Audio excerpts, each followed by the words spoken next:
Vipassana Voyage video number 9. These past 20 months, they have been stressful.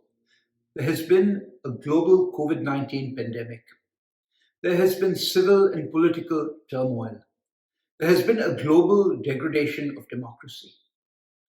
For me, these past 20 months would have been far more stressful had I not learned some coping techniques and insights from Vipassana. In this video, I want to focus on 5 of these approaches, these insights, these techniques, which worked for me. I will refer to these techniques and approaches as anchors for stormy seas. 2 of these anchors are video clips from the discourses. One of these anchors is a set of highlights from a book, and 2 anchors are quotations. Before proceeding with the agenda, I want to place this on record. I began my Vipassana voyage at the age of 58 in January 2018.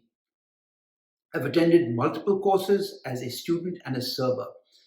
I was all set for my first Satipatthana course in Kaufman, Texas, Dhammasiri, March 12th.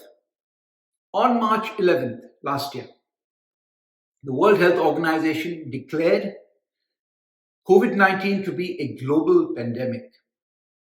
I got a message from registration on the same day that the course was cancelled, and from then onwards, my Vipassana voyage has been a solitary one. I am happy to report that by and large, I've kept up my daily practice, not as steady or as disciplined as I would have liked. But I will say this, I believe it is the combination of the daily practice plus the constant 24/7 striving to remain aware and equanimous, plus these 5 anchors that really work for me. Let me list the 5 anchors now before detailing them.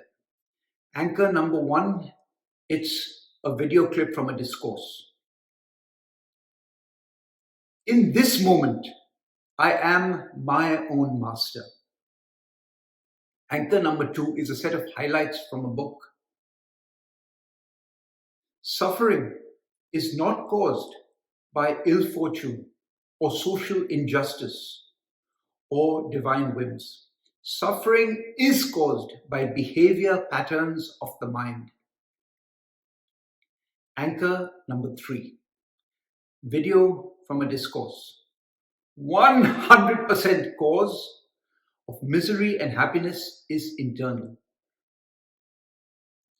Anchor number 4, a 2,500-year-old quotation. The highest welfare is a mind that is unshaken by life's vicissitudes. Anchor number 5, a quotation from a motivational speaker. What you are feeling is a perfect reflection of what you are in the process of becoming. Now let me take a look at these 5 anchors for stormy seas in more detail. Anchor number 1. This is a video clip from the discourse on day 8, and the teacher talks about everyone is either moving towards darkness or towards brightness. Where we are as individuals or collectively as a society, whether we are in a darker place or in a brighter place, that we cannot control. But what we can control is what we are going to do at this moment, right now, in this present moment. And the Vipassana technique teaches us and guides us on how we can be a master of this moment. So the reminder is that at this moment, say to myself, at this moment, I am my own master. I have watched this video clip many times over the last 20 months.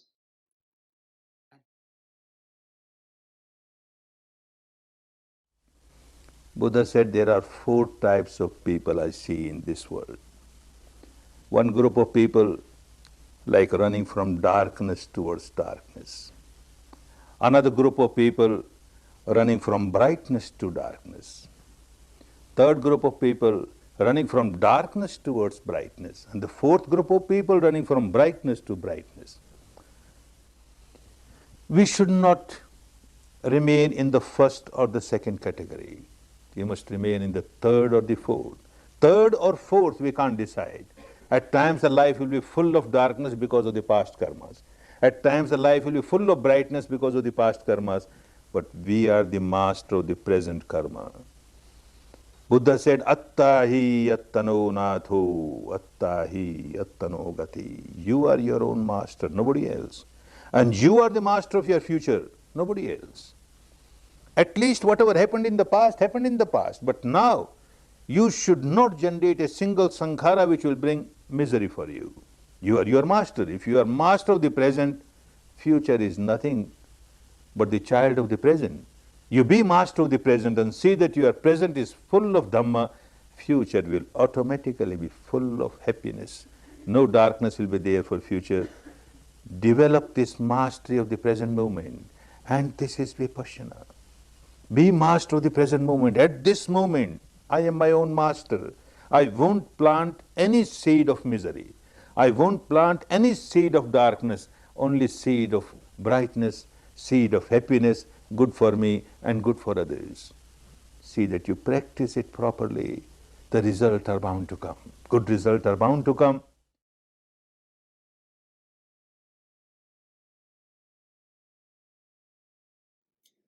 I want to include an addendum to this anchor for stormy seas because it frequently reminds me of the last stanza of a poem called Invictus. It's a famous poem. There's a movie on it. You might recognize the first stanza. It goes like this. Out of the night that covers me, black as the pit from pole to pole, I thank whatever gods may be for my unconquerable soul. But it's the last stanza that comes to mind. It matters not how straight the gate, how charged with punishments scroll. I am the master of my fate. I am the captain of my soul.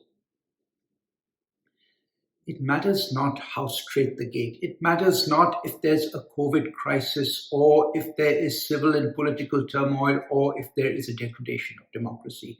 Despite this, I can still be the master of my fate. And the way to do that, as I understand it from Vipassana, is to be the master of this moment, to be the master of this moment and not let what's happening outside affect your best decision and your best actions.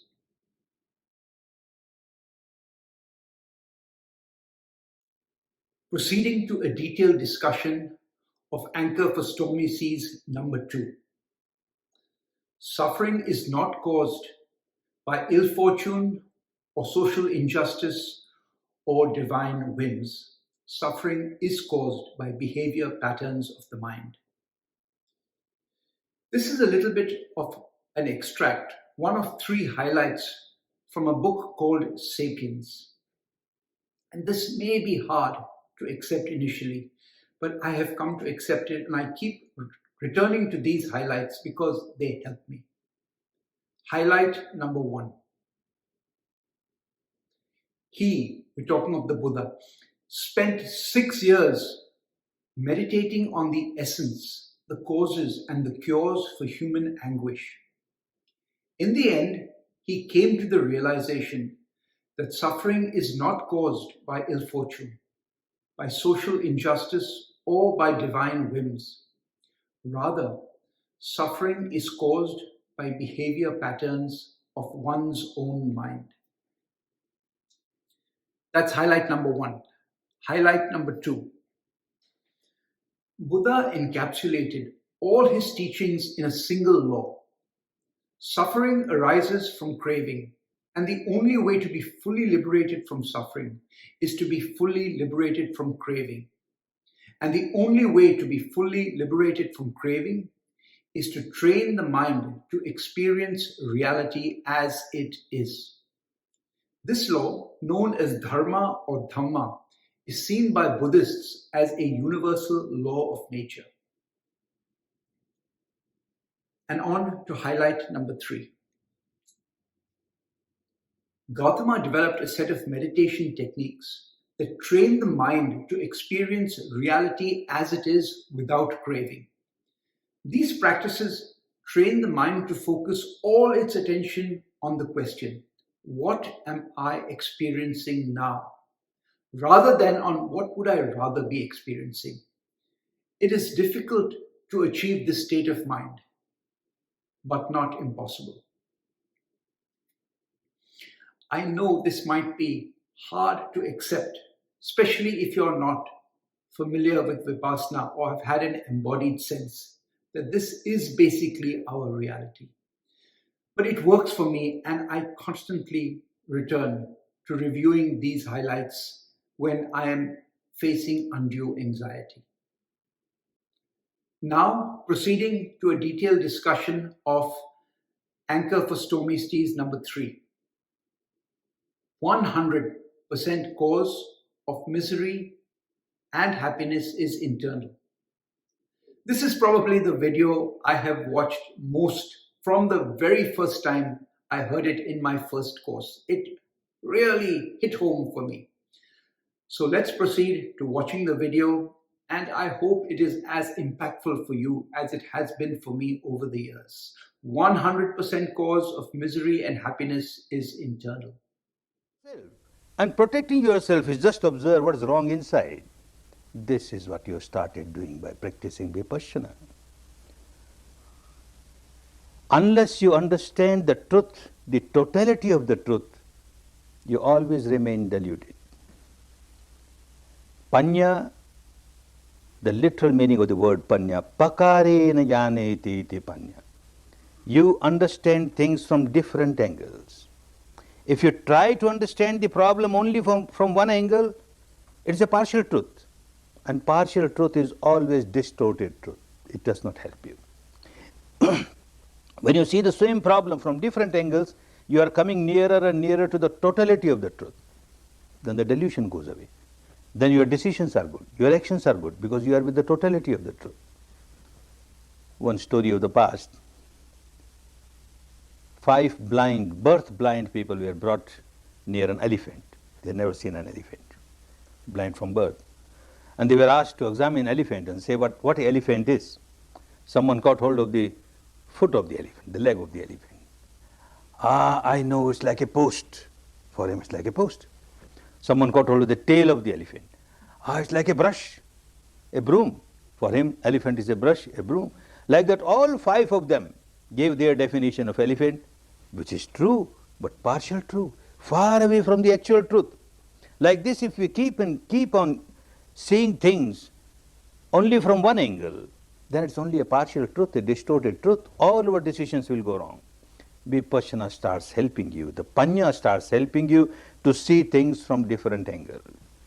One very important angle, which was missing from the time one has taken birth, opened eyes, only seeing outside, outside, outside. One never cared to see what is happening inside. Now Vipassana has given you another angle. Something has happened outside, let me see what is happening inside. So you are not with the distorted truth, only one angle. At least you've got 2 angles now, outside, inside. And as you progress, you will have more angles to see things. But this angle, seeing things inside, is such an important angle. Now you find the cause of your misery, 100% cause of your misery outside. But as you progress on the path and you start observing things inside, very soon you will reach the stage where you will start saying, yes, something happened outside, but also something happened inside. So cause of my misery is 50% outside, 50% inside. All right. You started sharing the responsibility 50%. You do something to change yourself 50%, doesn't matter. A time is bound to come, if you really practice Vipassana, a time is bound to come when you will start realizing 100% cause lies inside. Not even 1/4% is outside. 100% cause of my misery is inside. Nothing outside can make me miserable. As nothing outside can make me happy.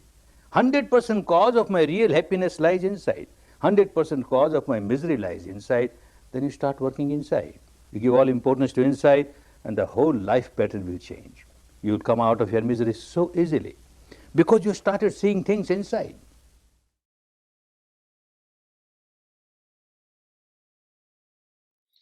So that is anchor number 3 for Stormy Seas.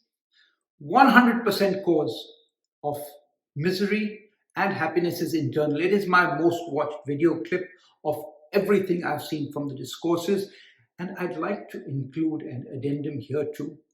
It is a quotation from a Roman emperor, a Stoic philosopher. His name is Marcus Aurelius, and it lines up very nicely with this video.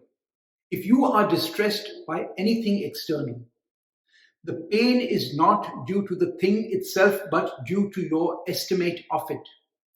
And this you have the power to revoke at any moment.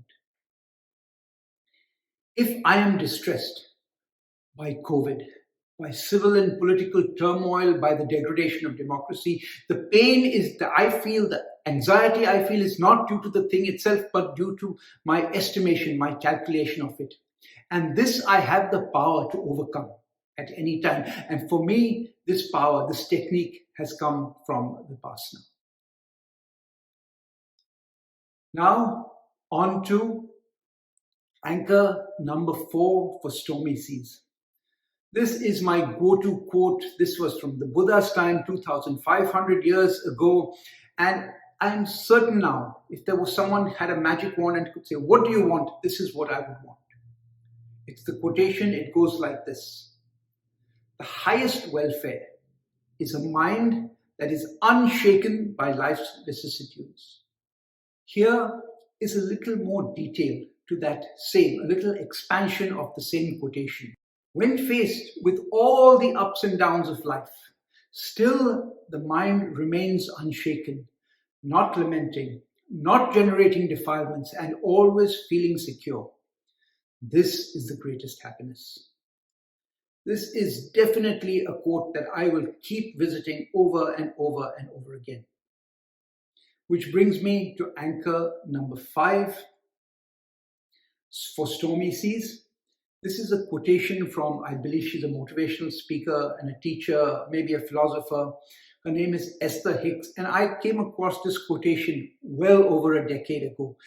Whatever it is that you are feeling is a perfect reflection of what you are in the process of becoming. And I decided to include this as one of my anchors and also in this video because I'm making a prediction that in the not too distant future, statements like this will be coming not from motivational speakers and philosophers, but from biologists and scientists. It's now time to summarize. Over the last 20 months, due to a COVID pandemic, due to civil and political turmoil, due to the degradation of democracy globally, I have known much anxiety, but I believe it would have been much more had I not acquired these coping techniques and insights from Vipassana.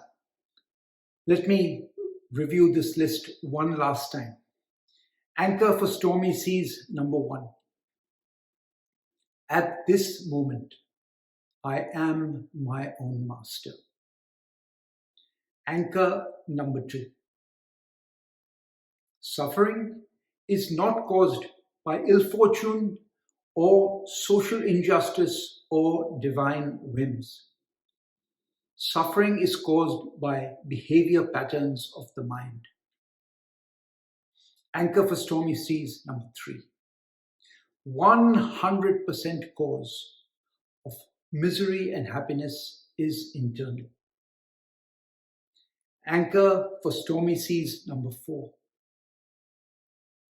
The highest welfare is a mind that is unshaken by life's vicissitudes. Anchor for stormy seas, number 5. Whatever it is that I am feeling is a perfect reflection of what I am in the process of becoming. Thank you for having stayed with me for this video, and I'd like to close by offering you 2 recommendations. One is a very well-made video and it's unusual. And the second is a very nicely written article and it's also very unusual, and I can't recommend them highly enough.